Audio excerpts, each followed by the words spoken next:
L'amendement suivant, le 439, Madame Barrette. Merci Madame la Présidente. Il s'agit du sujet de la presse et de la production audiovisuelle qui était dans la loi du 27 mai 2009, la LODEOM, c'est-à-dire la loi pour le développement économique des Outre-mer.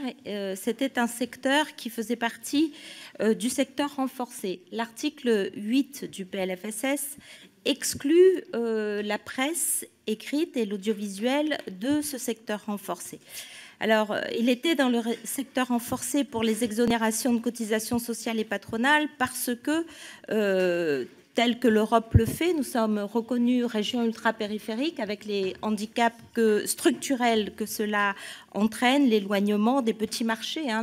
Notre presse locale doit répondre à un marché qui est autour de, le plus grand pour La Réunion, 865 000 habitants, sinon c'est entre 200 et 400 000 habitants. Donc, les conditions de handicap structurel n'ont pas changé et pourtant, on exclut ce secteur qui, de fait, cela va entraîner véritablement des plans sociaux d'envergure et très importants, plus la menace de la disparition de la presse sur nos territoires.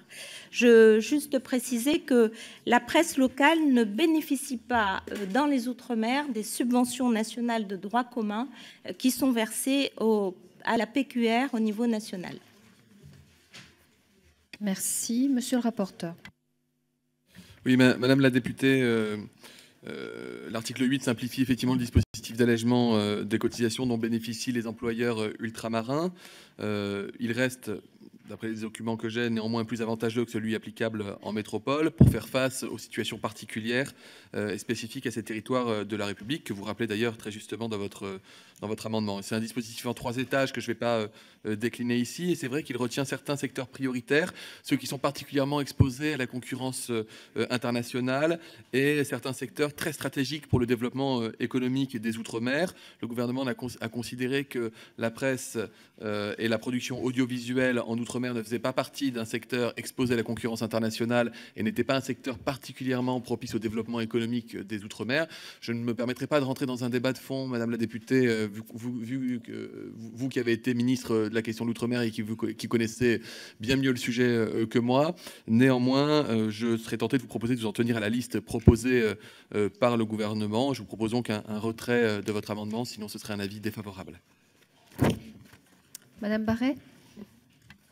Oui, merci Monsieur le rapporteur. Je maintiens mon amendement puisque vous l'avez exprimé vous-même, le critère de retrait de ce secteur choisi par le gouvernement, qui sont des critères de secteurs confrontés à une concurrence et pour le développement économique du territoire, sont des critères qui, à mon avis, auraient dû être complétés par des secteurs économiques fragiles qui ne survivraient pas structurellement à un retrait de ces exonérations. Donc c'est pour ça que je maintiens mon amendement pour la liberté de la presse et pour l'existence de la presse sur nos territoires ultramarins. Merci. Je mets aux voix cet amendement qui a reçu un avis défavorable. Qui est pour? Qui est contre? Il est rejeté.